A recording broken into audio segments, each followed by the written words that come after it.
দুনিয়ার নাম অন্ধ জগৎ। একজন অন্ধ মানুষ যেমন কিছুই দেখতে পারে না, দুনিয়ার সাজসজ্জা, এমনকি নিজের সন্তানকে পর্যন্ত দেখতে পারে না।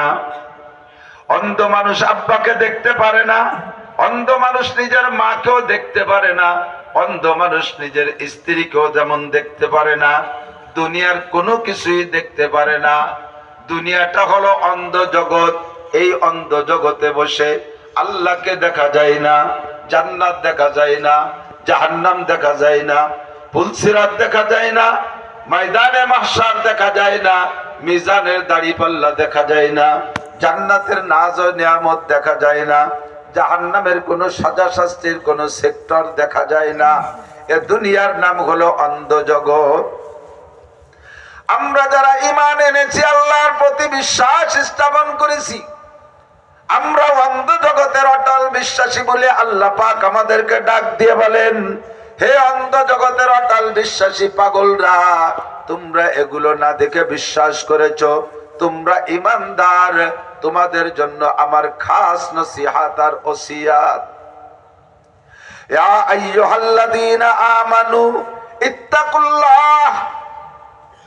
সম্ভবত তাকওয়ার বয়ান কোনো না কোনো বক্তা এ ময়দানে করেছেন, তারপরও শেষ বেলায় স্মরণ করাই দেই, আল্লাহ পাক রব্বুল আলামিন ডাক দিয়ে বলেন, হে অন্ধ জগতের অটল বিশ্বাসী পাগলরা, ইত্তাকুল্লাহ, আল্লাহ পাক রব্বুল আলামিনকে তোমরা ভয় করো।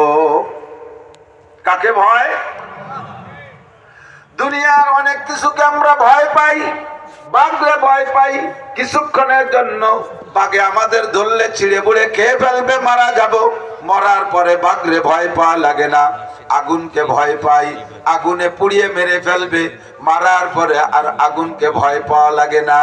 সাপকে ভয় পাই, দংশন করবে, সাপের দংশনে যদি মরে যাই, মৃত্যুর পরে আর ওই সাপকে ভয় করা লাগে না। দুনিয়ার অনেক কিছুকে ভয় পাই, এই ভয়টা সাময়িক কিছুক্ষণের জন্য, কিন্তু আল্লাহ পাক রব্বুল আলামিনকে ভয় পেতে হবে এজন্য যে রব্বুল আলামিনকে দুনিয়ায় তার আযাব গজবের থেকে আমরা ভয় পেতে হবে। পরকাল রয়েছে বিশাল সামনে, সে জগতে রব্বুল আলামিনের সামনে গিয়ে আমাদের জিন্দেগির 4টি প্রশ্নের জবাব দেওয়া লাগবে।